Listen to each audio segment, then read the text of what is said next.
अस्सलाम वालेकुम दोस्तों, आप मेरा YouTube चैनल देख रहे हैं और मैं हूं समी चौधरी।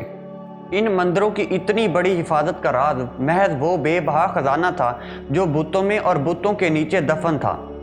इस अमर का इंकशाफ उस वक्त हुआ जब गाजी मोहम्मद बिन कासिम ने मुल्तान फतेह किया और सूरज मंदिर को छोड़कर बाकी तमाम मंदिरों को गिरा दिया, और उनसे मिलने वाला जो खजाना वो बेबहा था।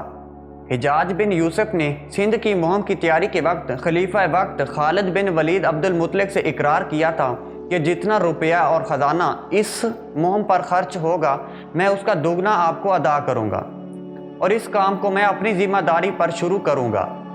मुल्तान फतह करने पर जो रुपया पैसा गनीमत में मिला, गाजी मोहम्मद बिन कासिम ने वो अपने सिपाहियों में तकसीम कर दिया। अब उसे ये फिक्र हुई कि दारुल खिलाफत का रुपया कहाँ से भेजा जाए। वो इसी परेशानी में था कि अचानक एक ब्राह्मण हाजिर हुआ और उसने गाजी से मुखातिब होकर कहा, अब जबकि इस्लाम गालिब आ चुका है और मंदिर वीरान होते जा रहे हैं, मैं अपना ये फ़र्ज समझता हूँ कि इस मौका पर वो तमाम दौलत मैं आपको पेश करूँ जो इन मंदिरों में रखी हुई थी। उस ब्राह्मण ने दस्त बस्ता कहना शुरू किया, ऐ फतेहमंद सरदार, मैंने सुना है कि कदीम ज़माने में जयबादीन एक बहुत बड़ा राजा हुआ करता था। वो कश्मीर के शाही ख़ानदान की एक नस्ल से था और ज़ात का ब्राह्मण था।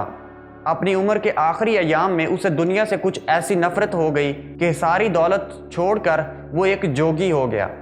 वो अपने मजहबी अकायद और अमाल का सख्ती से पाबंद था। इसके लैलो नहार ज़्यादातर पूजा पाठ में गुजरते थे, क्योंकि उसमें दीनी और दुनियावी दोनों ताकतें जमा हो गई थीं, इसलिए किसी राज्य को उस पर हमला करने की जुर्रत नहीं हुई थी। जब एक मुद्दत तक उस राज्य की सल्तनत में अमन व अमान कायम रहा और रियाया फारिग अलबाली से हमकिनार रही, तो खुदा ने उसके ख़जाने में बरकत दी और उसके पास इतनी दौलत जमा हो गई कि हिंदुस्तान के किसी दूसरे राज्य महाराजे को नसीब न थी।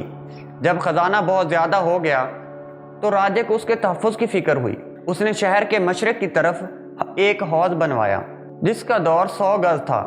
फिर इस हौज़ के अंदर एक खूबसूरत मंदिर तामीर कराया जिसका 50 गज़ के दौर में था। इस मंदिर में उसने एक कमरा बनवाया और उसमें सोने की खाक के 40 मस्सी मशके रखवा दिए। उसके अलावा 230 मन सोना रखवाकर ऊपर से बंद करवा दिया। इस खजाने पर एक और मंदिर है और उसमें एक मूरत रखी है। हौज़ के इर्द गिर्द राजा ने दरख्त लगवा दिए थे जो उस वक्त तक बदस्तूर कायम थे। ब्राह्मण की ज़ुबान से ये अल्फाज सुनते ही मोहम्मद बिन कासिम बागो बहार हो गया। उसी वक्त अपने अहबाब को हमरा लेकर ब्राह्मण के पीछे पीछे रवाना हो गया। ब्राह्मण उन्हें एक मंदिर में ले गया जहाँ पे गुप अंधेरा था। सिर्फ वो लाले मुनव्वर चमक चमक कर एक मुहीबे किस्म की रोशनी कर रहे थे जो एक मूर्ति की आंखों में नस्ब थे। कहते हैं कि मोहम्मद बिन कासिम को इस तारीकी में उस सूरत पर किसी जिंदा इंसान का धोखा हुआ।